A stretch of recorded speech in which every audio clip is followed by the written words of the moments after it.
waktu untuk melihat podcast kami. Dan teman-teman sadar gak sih, banyak dari kita yang menjalani hari-hari di kampus dengan senyum, tawa, maupun prestasi. Namun kita nggak tahu teman-teman pergumulan batin yang dialami kita sendiri. Mungkin bisa dari kita sendiri atau dari teman-teman yang kita lihat banyak senyumnya, tapi nggak tahu nih hatinya gimana. Jadi hari ini kita akan membuka ruang untuk bercerita tentang kesehatan mental dan peran lingkungan pendidikan di dalam mendukung mahasiswa. Bersama aku sudah ada 4 rekan yang luar biasa. Halo semuanya. Halo. Mungkin bisa perkenalan diri. Kenalin, aku Elsa. Saya Sandra Vero. Saya Seron. Saya Bunga. Nah, di sini kita akan membahas sedikit tentang kesehatan mental ya teman-teman. Nah, nanti kita akan singgung beberapa tentang pengalaman pribadi sendiri. Oke, kita mulai dari yang segmen pertama nih teman-teman. Kita akan mulai dengan pertanyaan yang paling dasar tapi penting banget nih teman-teman. Apa sih hal yang paling berat bagi mahasiswa saat ini di lingkungan kampus mereka masing-masing? Mungkin bisa ditanyakan dari Kak Elsa. Kalau dari aku sih, dalam mengikuti perkuliahan itu jujur ya, aku tuh merasa banyak tugas, terus apa-apa terus tuh bisa, misalnya itu presentasi atau apa, Harus dituntut sempurna ya. harus ada sempurna. Iya, benar-benar. Padahal kan kita manusia biasa ya Kak. Iya, benar banget bukan sih. Benar banget. Selanjutnya mungkin ada lagi Kak Seno mungkin. Kalau dari aku tuh tekanan paling besar sebagai mahasiswa itu justru datang dari diri kita sendiri. Diri kita merasa takut gagal, takut mengecewakan orang tua dan lain-lain. Lalu kita itu dari situ kita itu jadi pura-pura kuat. Kita itu senyum di depan banyak orang, tapi yang aslinya itu kita itu di dalam diri kita sendiri itu patah hati atau kecewa gitu kan aja. Untuk selanjutnya Kak Bunga mungkin.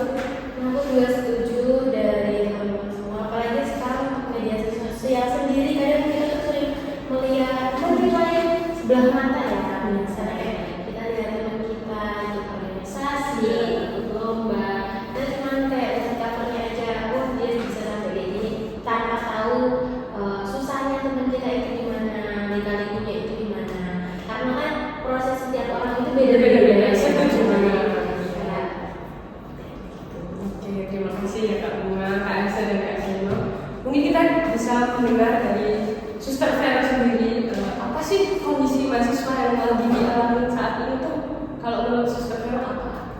Oke, Kak Angel, sejauh ini berdasarkan dari kampus ya, saat berjumpa dengan mahasiswa-mahasiswi itu, mereka sering mengatakan bahwa saya baik-baik saja kok suster. Nah, namun sisi lain mata mereka itu berkaca-kaca. Nah, jadi saya menyimpulkan bahwa dia itu sedang tidak baik-baik saja, melainkan sedang mendam banyak luka. Karena ya mungkin merasa bahwa dia tidak menemukan tempat yang aman untuk berbagi cerita gitu. Jadi kampus seharusnya bukan hanya sebagai tempat untuk mengejar prestasi ataupun nilai gitu, tetapi harus sebagai tempat yang bisa memanusiakan manusia yang utuh, lalu juga menghargai dan juga sebagai tempat untuk menerima mahasiswa-mahasiswinya. Jadi ketika mahasiswa-mahasiswi merasa dirinya diterima apa adanya, nah disitulah mereka menemukan tempat yang aman untuk bagi mereka bercerita. Wah, bagus banget ya Suster. Jadi kampus memiliki peran yang penting teman-teman untuk kita sebagai mahasiswa, supaya kita tuh merasa kita tuh diterima oleh semuanya, nggak merasa dibedakan. Terus kita merasa safety nih, karena kampus juga terima kita dan memberikan ruang kita untuk bercerita. Gitu. Untuk teman-teman sendiri mungkin ada pengalaman pribadi yang membuat sadar tuh bahwa dukungan lingkungan itu penting banget nih untuk mental health kita sendiri. Mungkin Kak Elsa? Kalau dari aku sih jujur ya, di pengalaman perkuliahan aku tuh merasa sih dimana aku tuh ada identitas sampai ada dosen tuh ngomong kayak gini, kamu tuh bisa untuk ya kamu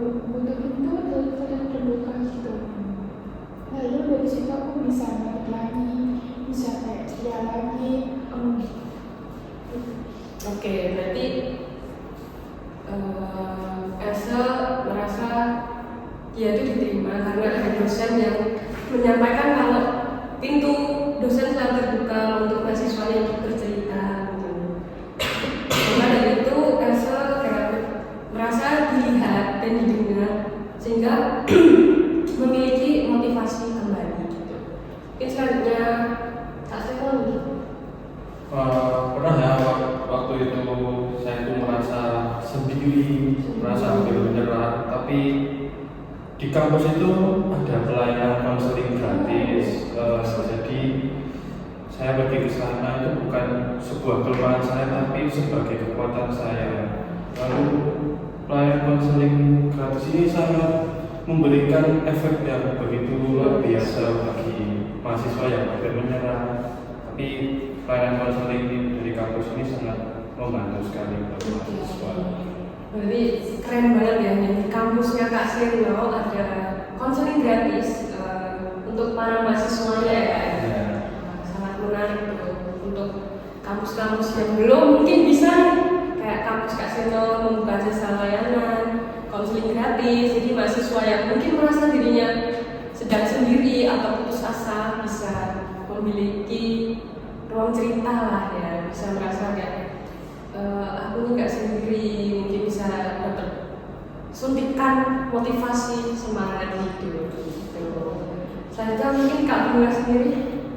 Nah, kalau dari aku mungkin bukan pengalaman di diri sendiri, tapi melihat dari orang lain di sekitarku. Dulu aku punya teman yang kayak merasa terpuruk karena masalah ekonomi sama akademik tentunya. Tapi di satu sisi aku juga punya teman yang mau untuk merangkul, mau untuk memberi masukan, memberi dorongan. Jadi temanku yang terpuruk ini tidak merasakan kekosongan, tidak merasa terpuruk dan sedikit lebih baik daripada sebelumnya. Jadi menurut aku sendiri itu dukungan sekecil apapun itu tuh akan berarti. Jadi tetaplah mendengarkan dan support orang-orang yang ada di sekitar kita. Baik, kita udah mendengar ya teman-teman kondisi di lingkungan kampus sendiri, pentingnya peran pendidikan dalam dunia perkuliahan maupun dunia sekolah mungkin bisa saja. Jadi teman-teman, apakah ada pesan nih untuk teman-teman yang sedang mendengarkan podcast di sana mungkin? Kalau dari aku sendiri mungkin pesannya untuk teman-teman yang lagi dengerin podcast ini bisa untuk berhenti menyiksa diri sendiri demi standar orang lain, karena kita itu tubuh kita punya standarnya sendiri tanpa harus mengikuti orang lain, karena tubuh kita juga perlu untuk istirahat. Oke, benar sekali ya. Mungkin Kalau dari aku sih buat teman-teman yang sedang berjuang di masa-masa seperti ini itu, kita tuh harus berani bilang kalau kita itu sudah tidak baik saja, supaya orang lain tuh bisa mengetahui bagaimana keadaan kita sekarang. Iya. Atau yang kita butuh itu apa gitu.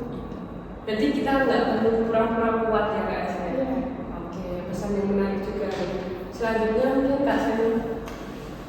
Jangan pernah meremehkan kekuatan dari mendengarkan.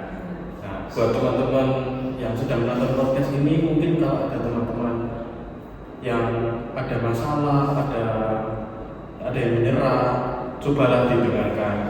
Dari mendengarkan itu bisa menjadi kekuatan mereka untuk bangkit kembali. Ya, bagus banget ya Kak Esen ya. Selanjutnya mungkin Suster bisa disampaikan pesan-pesan. Baik, teman-teman ketahui bahwa kita diciptakan sejahtera dengan Tuhan, maka sudah seharusnya kita harus saling bekerja sama, saling membantu dan saling menopang antara satu dengan yang lain. Karena ketika kita mau peduli dengan orang lain ataupun sama orang yang ada di sekitar kita menghadirkan Tuhan yang sungguh nyata di dalam kehidupan kita. Wih, gitu. Podcast hari ini luar biasa ya teman-teman. Kita membahas tentang mental health, lalu peran lingkungan pendidikan sendiri untuk kesehatan mental. Nah teman-teman, aku mau ngajarin nih, aku punya slogan. Kalimatnya, kamu berharga, kamu layak dibantu, dan kamu tidak sendiri. Oke, teman-teman bisa menghadap